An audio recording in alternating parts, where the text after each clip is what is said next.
जय हिंद साथियों। आज हम लोग कम्युनिकेशन, संचार या संप्रेषण किसे कहते हैं। अब देखें, बड़ा आसान है, जनरली भाषा में ये होता है कि भाई कम्युनिकेट हो रहा है अपने विचारों को, अपने भावनाओं को, यानी सार्थक विचारों का आदान प्रदान करना एक निश्चित स्थान पे, एक निश्चित परिस्थिति में, एक निश्चित समय में, एक निश्चित व्यक्ति जो है, एक निश्चित व्यक्ति को जब अपने विचारों से अवगत कराता है तो उसको संप्रेषण या संचार कहते हैं। मुख्य रूप से क्वेश्चन कहाँ बनते हैं, जितने भी शिक्षक पात्रता परीक्षाएं हैं, चाहे टेट हो गया, सी टेट हो गया, चाहे नेट के प्रथम पेपर में, और बहुत सारे आज के परीक्षाएं हैं जो उसमें भी संचार से संबंधित क्वेश्चन, आजकल जो डिजिटल प्रणाली है संचार से संबंधित है भी। तो देखेंगे कि संचार के मुख्य प्रकार कौन कौन से होंगे। संचार में आप देखेंगे कि बहुत सारे संचार हैं, जैसे मास कम्युनिकेशन, आप नाम सुने होंगे।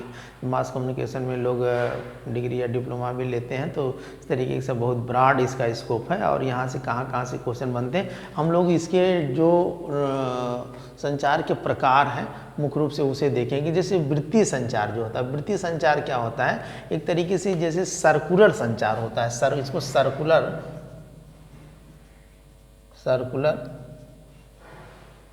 कम्युनिकेशन, सर्कुलर कम्युनिकेशन मतलब कि यहाँ से चला यहाँ, यहाँ से चला यहाँ, यहाँ से चला यहाँ, यहाँ से चला यहाँ, यहाँ से चला यहाँ, यहाँ से चला यहाँ। जैसे आप देखेंगे कि गाँव में जो लोग चुगली वगैरह करते हैं कि भाई बात इनकी सुने, फिर जा कर के किसी पड़ोसी से कहे, पड़ोसी किसी और से कहा, गांव के किसी थर्ड पर्सन से कहा, वो किसी और से कहा। और गांव की जो ऐसी बातें होती हैं जो अच्छी नहीं होती, एक तरीके से कहेंगे कि, तो वो बड़ी तेज़ी के साथ फैल जाती हैं। जैसे चुगली करना जो है एक तरीके से इसका, कि एक व्यक्ति जो चुगली कर रहा था तो वो कौन सा संचार था, एक तरीके से वृत्ति यानी सर्कुलर कम्युनिकेशन था।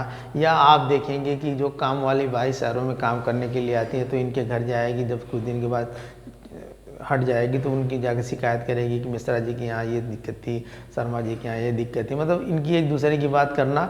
या कभी आप देखेंगे एक छोटी सी कहानी है राजा भर्तृहरि की। उनके राज में एक साधु जी आते हैं, भर्तृहरि चूँकि बहुत दयालु किस्म के राजा थे, तो साधु जी को बड़ी सेवा करते हैं। जब साधु जी जाने लगते हैं तो कहते हैं कि राजा जी, मैं आपकी सेवा से बहुत प्रसन्न हूँ, आप कुछ मांगे, आप इतने यशस्वी राजा हैं, आपकी राज में प्रजा बहुत खुश है।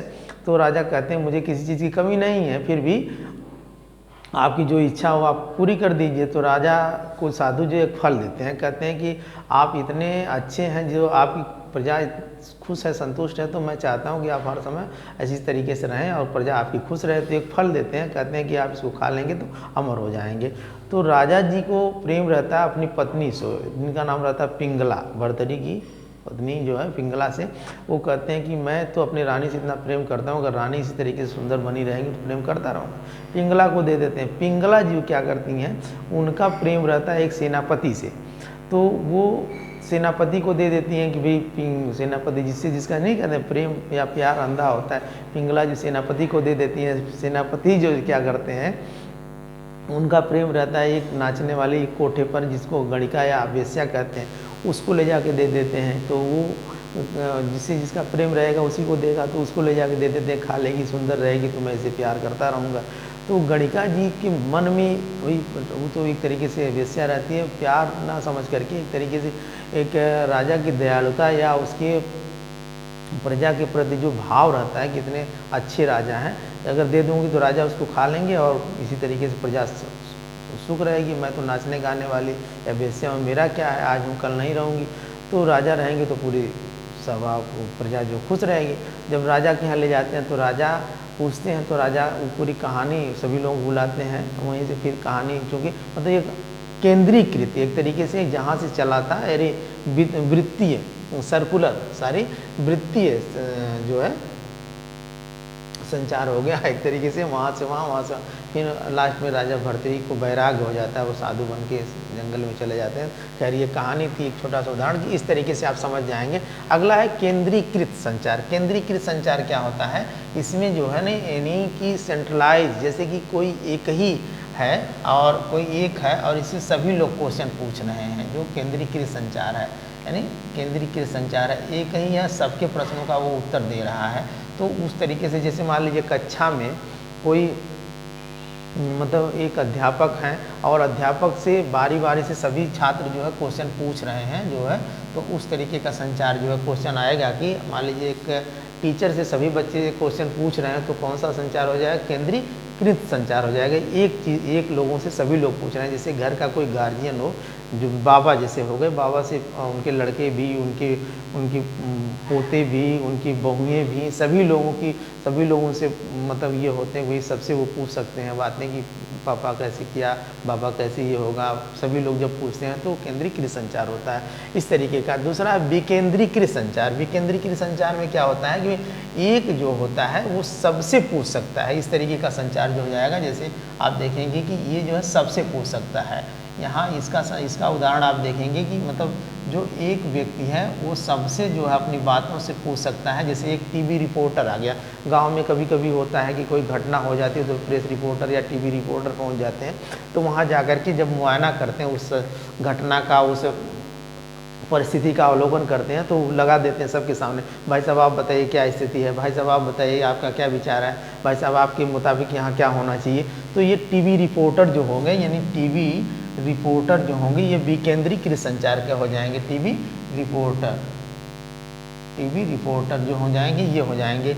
और यहाँ पे जो है अब आगे है मौखिक संचार। मौखिक संचार में आप देखेंगे वो संचार जिसमें मौखिक रूप से, जैसे साक्षात्कार हो गया या बच्चे से आप पूछ रहे हैं बिना कॉपी और पेन के किसी बात को, तो वो मौखिक संचार हो गया।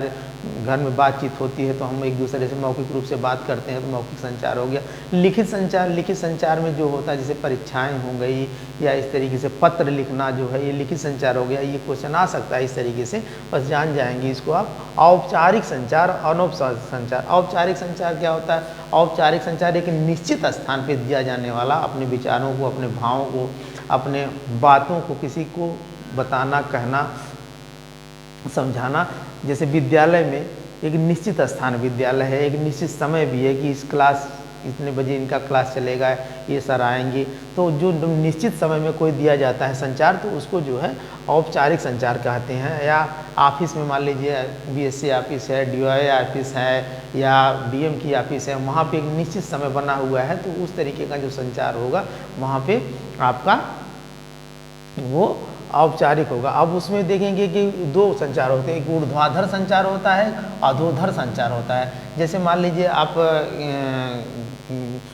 टीचर हैं तो टीचर हैं तो बाबू से बात करेंगे, किसी बाबू से बात करेंगे, कोई कहना, मान लीजिए आपको डिवाइस से बात करना, डिवाइस बाबू फिर किससे कहेगा? प्रिंसिपल से कहेगा,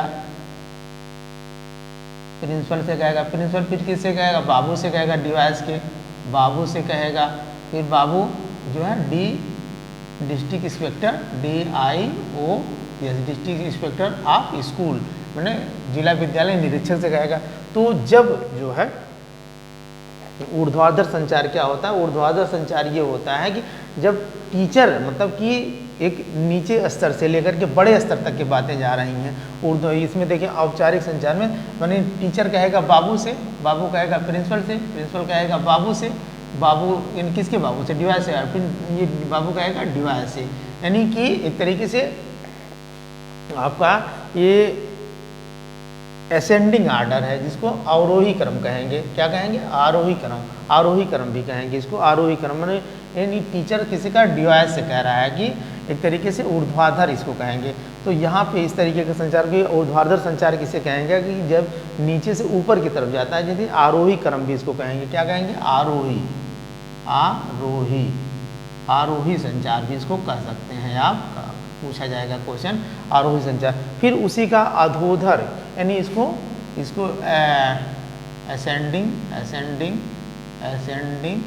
असेंडिंग कम्युनिकेशन। अधोधर मतलब डिसेंडिंग मतलब कि अवरोही क्रम में जा रहे हैं। अब यहाँ क्या होगा कि डिवाइस किसी टीचर से बात करनी है तो पहले किससे कहेगा? अपने बाबू से, कोई लेटर बनाएगा कि यहाँ ले जाना या टीचर की किसी विद्यालय पे ले जाना है, बाबू से कहेगा, बाबू किसे कहेगा, प्रिंसिपल से कहेगा, प्रिंसिपल किसे कहेगा, फिर टीचर के बाबू से कहेगा, बाबू किसे कहेगा, फिर टीचर से कहेगा। तो इस तरीके का जब आता है कि मतलब ऊपर से नीचे की तरफ आता है, यानी घटते हुए क्रम में ऊपर से नीचे की तरफ आता है, तो उसको अधोधर कहते हैं, डिसेंडिंग कहते हैं। ठीक है, इसको आप समझ गए। अगला है अनौपचारिक संचार, नॉन फॉर्मल। इसको फॉर्मल, ये नॉन फॉर्मल, ये इसके स्थान, इसके लिए कोई स्थान निश्चित नहीं होता, कोई समय निश्चित नहीं होती है। जैसे आप देखेंगे रोडवेज पे चले गए, रेलवे स्टेशन पे चले गए, या किसी आप स्थान पे चले गए, शादी ब्याह में चले गए, किसी फंक्शन में आप चले गए, सगाई हो गई, तिलक बरच्छा हो गया, जो भी मतलब इस तरीके की कोई स्थान नहीं, जा रहे हैं आप, दो चार लोग मिल गए, बातें होने लगी, राजनीति की होने लगी, अब चाहे कि खेल की हो गई, चाहे पढ़ाई लिखाई की, स्वास्थ्य संबंधी बातें होने लगी, तो वहाँ पे जो आपका संचार होता है, बातें होती हैं, तो वो आपकी अनौपचारिक होती हैं। मतलब कि उसके लिए स्थान निश्चित नहीं होगा, समय भी निश्चित नहीं होगा, और एक तरीके से ये जो संचार होगा, ये कम्युनिकेशन होगा, ये आपका अनौपचारिक होगा। ये दो प्रकार के होते हैं। प्रोपेगेंडा संचार होता है, अंगूरी लता या ग्रेप वाइन जिसको बोलते हैं, grape wine, grape wine, grape wine संचार भी इसको बोलते हैं, या कहीं कहीं अपुष्ट संचार भी मिलेगा आपको, अपुष्ट संचार भी इसको कहेंगे। तो इस तरीके से अपुष्ट संचार भी। अब प्रोपेगेंडा संचार को आप समझ लेंगे। प्रोपेगेंडा संचार में कि जब जानबूझ करके अफवाह फैलाई जाती है, जब अफवाहें कभी कभी जो है किसी के माध्यम से कोई बात जानबूझ करके फैला दी जाती है कि नहीं ये चीज़ ऐसी थी, और वो तुरंत फैल जाती है चारों तरफ, वो सच्चाई नहीं होती है, तो उस तरीक़ों को जो है प्रोपेगेंडा है। नाम से भी प्रोपेगेंडा फैला रहे हो या नहीं अफवाह फैला रहे हो। जैसे इसका सेम उदाहरण है कि महाभारत में अश्वत्थामा जब द्रोणाचार्य जी लड़ाई करते हैं और उधर जो है पांडवों में खलबली मच जाती है, भाई धनुष यानी सभी विद्वान तो हर शस्त्रों अस्त्रों में रहते ही हैं, द्रोणाचार्य से तबाह होकर के, तब उसके बाद जो है कृष्ण जी क्या कहते हैं कि अश्वत्थामा नामक हाथी को मार करके कहते हैं कि अश्वत्थामा हाथों हता, यानी अश्वत्थामा मर गया किंतु हाथी। तो इस तरीके से वो जानबूझ कर की जो है प्रोपेगेंडा फैला देते हैं, और उसके बाद वहाँ जब सुन लेते हैं द्रोणाचार्य जी तो वो रख देते हैं, और उसके बाद जो है उनकी हत्या हो जाती है। तो ये जानबूझ करके जब अपनी बात को किसी से कहना, मतलब कि उस तरीके से प्रोपेगेंडा। अंगूरी लता संचार क्या होता है, कभी कभी आप देखेंगे कि ये ग्रेप वाइन या अपुष्ट संचार, ये संचार ये होता है कि इस संचार में जो होता है उसमें जैसे कि कभी कभी आप देखेंगे कि कुछ लोगों को औपचारिक रूप में विचारों से आप उनसे अवगत हैं। औपचारिक का मतलब एक निश्चित स्थान है, एक निश्चित समय है, और फिर बाद में धीरे धीरे वो अनौपचारिक रूप में बदल जाता है। जैसे मान लीजिए विद्यालय में आप गए, विद्यालय में एक टीचर हैं, आप एक स्टूडेंट हैं, या आप एक स्टूडेंट हैं और एक टीचर से बात कर रहे हैं, तो आप एकदम अनुशासन में बात करेंगे और जो संबंधित विषय से संबंधित ही बात करेंगे। लेकिन धीरे धीरे धीरे धीरे धीरे धीरे धीरे जब आपसे उनका लगाव हो जाता है तो आप स्कूल से बाहर भी उनसे मिलने जुलने से लगते हैं, घर पे भी आने जाने लगते हैं, या इस तरीके से बड़े अधिकारी के कार्यालय में आप गए तो वहाँ पे जो है उनके एज ए अधिकारी के रूप में बात करेंगे। आप एक नॉर्मल हैं तो अब फिर बाद में जब आप उनके घर पे जाएंगे या इस तरीके से मिलते मिलते मिलते वॉकिंग करना है, साथ में खाना खाना है, तो धीरे धीरे जब उनसे कोई फिक्स नहीं है, कुछ भी बात कर लेना, हंसी मजाक की भी बातें कर लेंगे, विभागीय भी बात कर लेंगे, तो ये ग्रेप वाइन संचार, अंगूरी लता संचार की मतलब कि औपचारिक से अनौपचारिक की तरफ, औपचारिक से औपचारिक संचार जब अनौपचारिक संचार में बदल जाता है, यानी जब औपचारिक संचार अनौपचारिक संचार में बदल जाता है, मतलब निश्चित बातें, निश्चित स्थान, निश्चित समय परिस्थिति जो है अनिश्चित में बदल जाता है। यानी कभी कभी होता है ना कि आपका जो टीचर है वो आपसे दोस्त हो जाता है, तो दोस्त हो जाएगा, दोस्ताना संबंध में बात करेंगे कोई निश्चित। तो ये अगला है आपका रेखी समानांतर या क्षैतिज समाचार, जिसको हॉरिजॉन्टल कम्युनिकेशन बोलते हैं। इसमें क्या होता है कि आप सेम जो है अपने विचारों को, अपने भावों को, अपने बातों को, यानी कि सेम लोगों से बात, जैसे एक जिले का डीएम दूसरे जिले के डीएम से ही बात करेगा, एक प्रदेश का पीएम दूसरे प्रदेश के पीएम से ही बात करेगा, एक देश का एक देश का पीएम ही दूसरे देश के पीएम से बात करेगा, प्रदेश का सीएम दूसरे प्रदेश के सीएम से, एक टीचर दूसरे टीचर से बात करेगा। तो इस तरीके से मतलब समानांतर या क्षैतिज समानांतर, यानी सीएम से बात करेगा, सीएम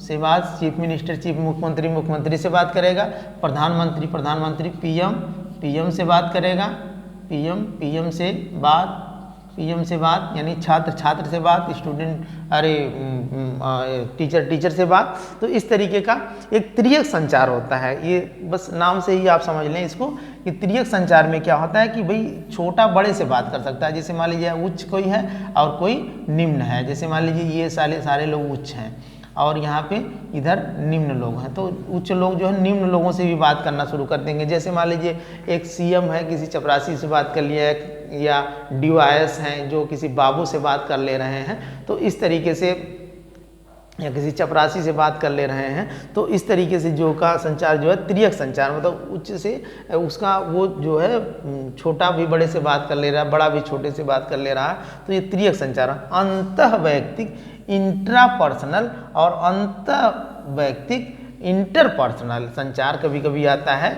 इस संचार में आप समझेंगे कि अंतःवैयक्तिक और इंटरपर्सनल एक आता है, अंतःवैयक्तिक इंटरपर्सनल, और यही एक था जो है अंतःवैयक्तिक इंटरपर्सनल एक अदृश्य वैयक्तिक। ये यहाँ पे लिख देते हैं अदृश्य वैयक्तिक, ये नंबर 12, ये 13, ये 14, ये 15 अदृश्य वैयक्तिक, अदृश्य वैयक्तिक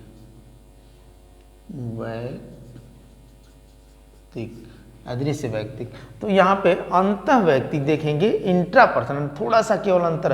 अंतःवैयक्तिक में क्या होता है कि इसमें जो होता है स्वयं से स्वयं का बात करना। जैसे आप देखेंगे कि स्वयं का मूल्यांकन करना, आज आपने क्या किया, जैसे नहीं कहते हैं कुछ लोग डायरी वगैरह लिखते हैं, स्वयं का मूल्यांकन करें, स्वयं को निर्देशन भी करते हैं, जैसे दार्शनिक वगैरह होते हैं, या जो बहुत चिंतन मनन करते हैं, जैसे जो लोग अपने आप पे स्वयं पे कंट्रोल की बात आती है कि भाई स्वयं का आप मूल्यांकन करिए, स्वयं से बात करिए कि हमने क्या किया, कैसे किया।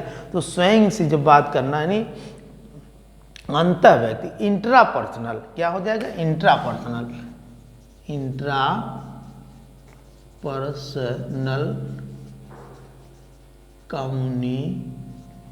कम्युनिकेशन, यानी स्वयं से स्वयं का बात करना, स्वयं से